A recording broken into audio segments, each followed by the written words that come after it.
जय हिंद दोस्तों, आप सभी का स्वागत है खान सर के समान ज्ञान पॉकेट जी के पुस्तक में। हम लोगों ने प्राचीन भारतीय इतिहास की शुरुआत की और प्राचीन भारतीय इतिहास में 18 चैप्टर को कंप्लीट किया। आज 19वां चैप्टर विदेशी आक्रमणकारियों का भारत में आगमन को कंप्लीट करेंगे। तो इसमें सबसे पहले विदेशी की बात करें तो इंडो ग्रीक थे। ये कौन थे? तो विदेशी आक्रमणकारियों का भारत पर आक्रमण करने का क्रम सबसे पहले हिंद यूनानी, फिर शक, फिर पहलव, फिर कुषाण। ये क्रम भी ये क्रम जो है इसका ये एग्जाम में प्रश्न के रूप में पूछा जाता है कि सबसे पहले हिंदू यूनानी आए, फिर शक आए, फिर पहलव आए, फिर कुषाण आए। बैक्ट्रियाई शासकों का इतिहास उनके सिक्कों के आधार पर लिखा गया है। यूनानी वंश की दो शाखाएं थी, एक यूथेमेडस और एक यूक्रेटाइडस। अगर हम यूथेमेडस शाखा की बात करें तो इसके संस्थापक डेमेट्रियस थे। यह प्राचीन शाखा है एवं इसकी राजधानी शाकल का सियालकोट थी। डेमेट्रियस ने अपने पिता की स्मृति में यूथीमेडिया नामक नगर बसाया। मिलिंद पाहो नामक ग्रंथ में मिनांडर एवं बौद्ध भिक्षु नागसन के बीच 7 वार्तालाप का संकलन है। तो मिनांडर और नागसेन के बीच वार्तालाप किस में संकलन है? मिलिंद पाहो में। यूक्रेटाइडस को यूनानी स्रोतों में एशिया का संरक्षक कहा गया है। भारत में सबसे पहले सोने के सिक्के यूनानियों ने ही जारी किया। तो सोने के जो सिक्के हैं ना, सोने के सिक्के बारे में इसके बारे में मुख्यतः 3 प्रश्न हमें देखने को मिलता है। पहला, सबसे पहले किसने जारी किया? तो यूनानियों ने। सबसे अधिक मात्रा में सोने का सिक्का किसने जारी किया? तो गुप्तों ने। और सबसे शुद्ध सोने का सिक्का किसने जारी किया? तो कुषाणों ने।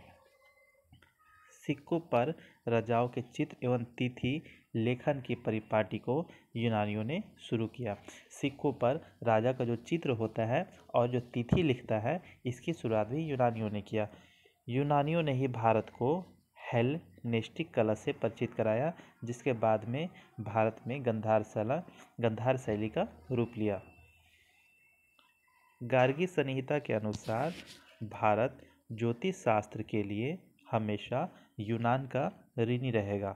सप्ताह का प्रचलन आरंभ हुआ और भारतीय नाट्य कला मतलब कि भारतीय नाटकों पर यूनानियों का प्रभाव पड़ा और विकास भी हुआ। रंगमंच के पर्दे को यवनिका कहा जाता है। यूनानी भारतीय मसालों से भी परिचित हुए। काली मिर्च को यवन प्रिय कहा जाता था। तो यवन प्रिय शब्द किसके लिए प्रयोग किया जाता था? तो ये काली मिर्च, जिसे गोल काली मिर्च के लिए, ठीक है। अगला वंश की बात करें तो शक वंश ने शासन किया। भारत में यूनानियों के बाद शक आए और शक मूलतः मध्य एशिया से आए। शक चारागाह की खोज में भारत आए। भारतीय साहित्य में इसे सिथियन कहा गया। चीनी साहित्य में शकों को सईवाग कहा जाता है और डेरियस के नक्श ए रुस्तम अभिलेख में शकों का उल्लेख मिलता है। तो शकों का उल्लेख किस अभिलेख में मिलता है? डेरियस के नक्श ए रुस्तम अभिलेख में। उज्जैन के एक स्थानीय राजा ने शकों को 58 ईसा पूर्व में पराजित कर विक्रमादित्य की उपाधि धारण की। शकों को भारत में सत्ता के 5 केंद्र की स्थापना की। शकों का सबसे प्रतापी राजा रुद्रदमन प्रथम था और यह संस्कृत का प्रेमी था। चांदी के सिक्के शक शासकों की ही विशेषता है। शकों पर विजय के उपलक्ष्य में 57 ईसा पूर्व में एक नया संवत विक्रम संवत के नाम से प्रारंभ हुआ। रुद्रदमन का जूनागढ़ अभिलेख संस्कृत भाषा का पहला बड़ा अभिलेख है, ठीक है।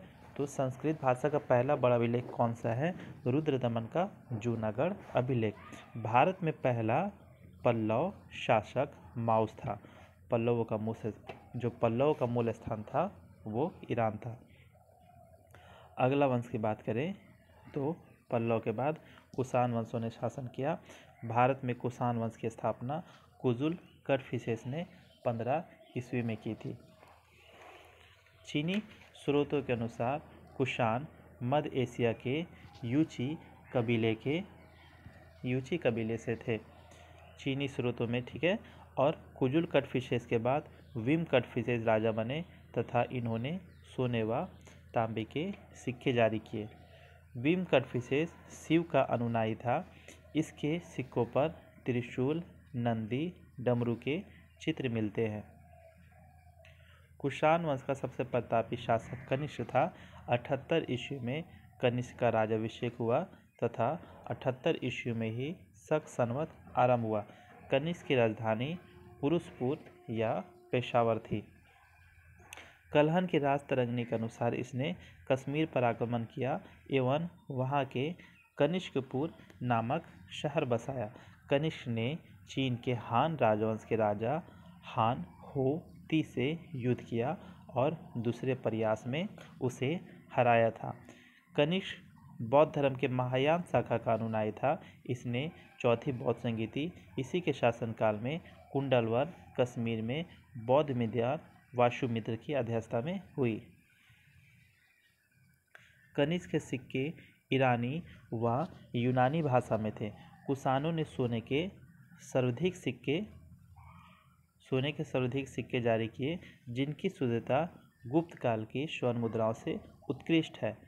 कनिष्क के दरबार में महान दार्शनिक अश्वघोष रहता था। यह कनिष्क के राजकवि था। अश्वघोष ने बुद्ध चरित्रम व सूत्र अलंकार की रचना की। द्वैत शासन की अवधारणा को सर्वप्रथम कुषाण वंश ने अवगत कराया। कनिष्क भारत का प्रथम शासक था जिसने बुद्ध की आकृति युक्त सिक्के जारी किए। तो इससे पहले अभी तक किसी शासक ने बुद्ध की आकृति का सिक्का जारी नहीं किया था और कनिष्क ये करने वाला पहला शासक था। भारत का कांट, मिल्टन, वाल्टेयर के नाम से अश्वघोष को जाना जाता था। तो अश्वघोष का और किस नाम से प्रयोग किया जाता था उसके लिए कांट, मिल्टन और वाल्टेयर। भारत में गंधार शैली का प्रचलन कुषाण वंश ने किया। इसे इंडो ग्रीक शैली के नाम से भी जाना जाता है। कुषाण शासक कनिष्क के समकालीन नागार्जुन, अश्वघोष एवं वासुमित्र थे। तो कनिष्क के समकालीन ये तीनों नागार्जुन, अश्वघोष और वासुमित्र ये तीनों कनिष्क के समकालीन थे। नागार्जुन ने माध्यमिक सूत्र ग्रंथ लिखा तथा नागार्जुन एक दार्शनिक भी था और शून्यवाद का प्रतिपादक था। नागार्जुन को भारत का आइंस्टीन कहा जाता है। कनिष्क का राजवैद्य चरक था जिसने चरक संहिता की रचना की, जो भारतीय चिकित्सा शास्त्र का विश्वकोश कहलाता है। विभाषा शास्त्र की रचना वासुमित्र ने की और बौद्ध धर्म का विश्वकोश विभाषा शास्त्र को कहा जाता है। पृथ्वी तथा सूर्य की परिक्रमा के लिए लगने वाले समय की गणना करने वाला भारतीय खगोल शास्त्री भास्कराचार्य थे। कनिष्क की मृत्यु 102 ईस्वी में हो गई और हुविस्का कनिष्क की उत्तराधिकारी थे। कुषाण वंश का अंतिम शासक वासुदेव था और वासुदेव शैव धर्म का मत अनुयायी था। वासुदेव प्रथम, कनिष्क द्वितीय, वशिष्ठ, कनिष्क तृतीय, हुविस्क आदि कुषाण वंश के शासक थे। कनिष्क ने तक्षशिला में सिरकप नगर की स्थापना की। कुषाण में मृत शासकों की मूर्तियों को मंदिर में रखा जाता था। कुषाण साम्राज्य में मार्गों पर सुरक्षा का प्रबंध था, जिसमें रेशम मार्ग पर नियंत्रण रखने वाले शासक सबसे प्रसिद्ध कुषाण थे। रेशम मार्ग का आरंभ कनिष्क ने कराया था। इस समय वास्तुकला के क्षेत्र में सबसे अधिक विकास हुआ।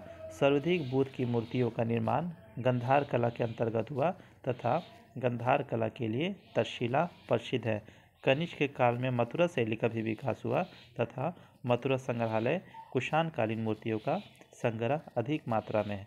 भारत में इथोपिया से हाथी दांत व सोना का आयात किया जाता था। तो हम लोगों ने चैप्टर नंबर 19 विदेशी आक्रमणकारियों का भारत में आगमन को कंप्लीट किया। आपको ये वीडियो कैसा लगा कमेंट में ज़रूर बताएं ताकि हम अगले वीडियो में सुधार कर सकें। Thank you.